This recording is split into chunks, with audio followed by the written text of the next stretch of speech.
Happy Valentine's to everyone. I'm gonna just go over this real quick for the handout for the linear programming for the exam preview, and I'm just comparing my model on the right, well on the left to the professor's model on the right. Same answer, same everything. So I'm gonna just go ahead and jump into everything. Hopefully, this will be much more simpler for anyone to follow compared to her.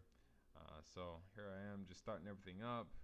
And the first thing we want to do is just, as I get that over there to the left, is just set up the constraints. I think in the previous video I kind of just gathered all the information and just laid it out there, but I think with this, since there's just so much out there, we just want to gather I shouldn't say gather, but just lay out the constraints here. The first one is actually just the jobs themselves for the hours, as there are a finite amount of hours for us to work with. And I'm setting this up, as you can see, how she writes everything is always horizontal. I don't know. I just don't agree with the horizontal layout with so much information. I think it's a lot easier to create shortcuts for, but once again, when you're learning this stuff, I'm pretty slow myself, so I gotta make it as simple as possible. So here we are with a vertical layout of the information, but you always gotta just do what works for you. If you understand it, then just do however you want with it. As long as the information comes out the same, I don't think it really matters for anyone. But here I am with the product mix constraints, and here I am just setting up the maximum amount for each of the products, or not the products, but just the product models themselves. So we have a maximum amount of sales. So the first constraint is saying, hey, we can't go over X amount of hours. And what I'm setting up here is like, hey, we can't produce over this amount of units for each model based on the sales. So right now I'm just setting up the assembly line. So we have testing line 1 for each of the models. And if you look back at her setup, I mean, it's just all just it's so condensed and so compact, and there's so many formulas, and it's just so confusing to just go over and look like, man, how would I go set this up? Like, I'm pretty sure I could get it if I played around with it enough, but I don't have that much time to study. There's other stuff I want to do, so, um, yeah, so the assembly line, no, not the assembly line, but the testing lines are set up. So now I'm just setting up, which looks like the selling price, then the cost afterwards. As I'm recording this video, I'm looking at like this tiny screen, so I don't even know what I'm putting up. But I think this is the component cost for each of the models. I'm just setting that up as well. And if I'm going a little too fast, you can always pause the video, as this video was initially like 20 minutes long, and I had to just speed up everything. So I do apologize for that, as I don't know, I just hate long videos, so 10 minutes is probably as most as I want to look at anything educational. So um, if you have any questions, you can always just ask me. So right now, I'm setting up just the total hours, which you can use with a sum formula, um, and I kind of just leave that alone for now. I'm actually gonna come back to it very shortly. So right now, I'm just gonna set up the total hours, or the maximum amount of hours that we're allowed for the assembly testing line 1 and testing line 2. Which, if you want, you don't have to do this, but for the sake of just clarity, um, just seeing everything. Like when you're doing math problems, like you're always told like, hey, show your work, and this is pretty much showing your work. And it's always easier to just go back and check something's not working out correctly or adding up correctly. As you'll see in a bit, do run into the hiccup. So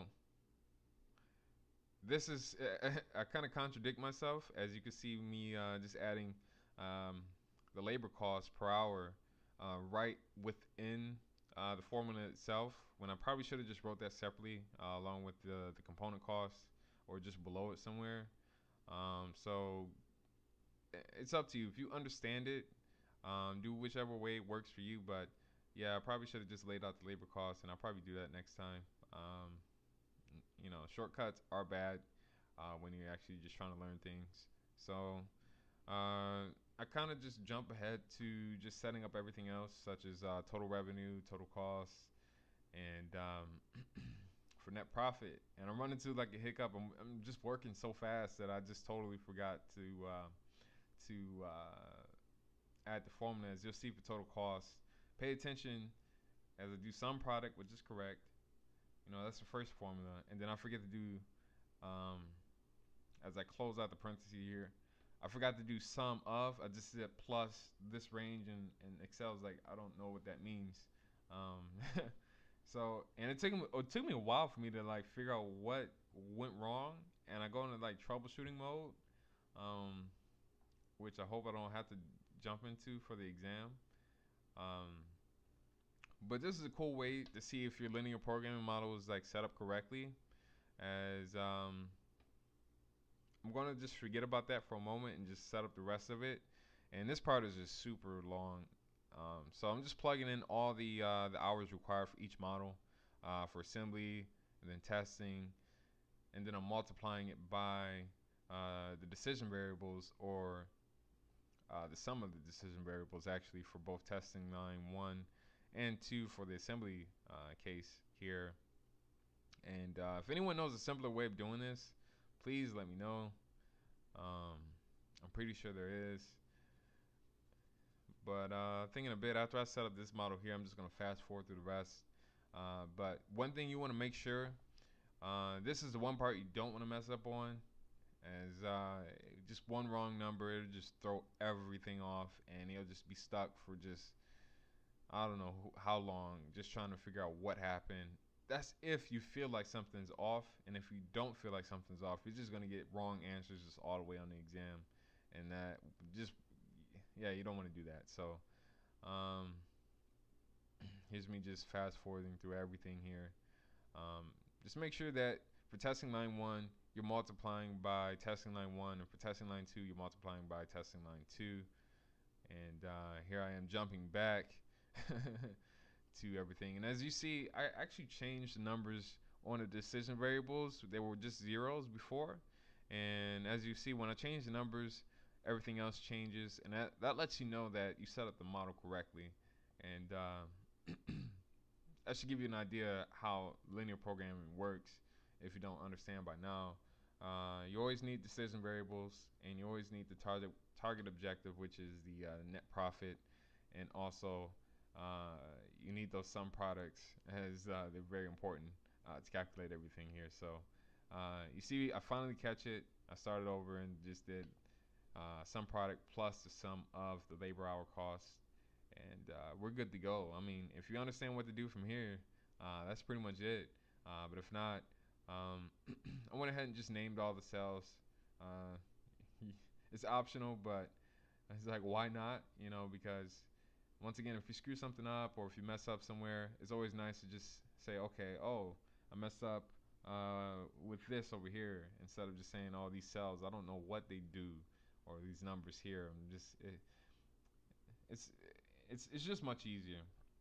And for here, when you select an individual ranges like that, you always want to hold the control key, and it'll always just pick up where you left off. So that's an important tip there. I'm pretty sure you know that by now as well. Um, but I was just such in a rush to just get this done. Another thing you want to pay attention to: don't hit solve right away. You want to change that drop-down menu to simplex. And also, if you get something that looks like this, don't freak out. You still got the right answer. You just want to, if you can, just clean it up a bit. Change anything money related to accounting, or dollar signs. And when you get crazy numbers like that, just want to select the cells and change that to just numbers, and I'll just clean that up. Same for here too. It's just clean that all up by just changing that to numbers. Finally, the sums over here. All right, then we're good to go. So we'll just run the solver once again. Change that to simplex. Hit solve, and then you want to hit that, of course, and then get your sensitivity analysis. And the thing is, when you do the GRG linear or something like that, the analysis report is just all weird, and that's not what you want. and that way you need to make sure that you have it on simplex. And as you can see, we're pretty much done. Same answers across the board.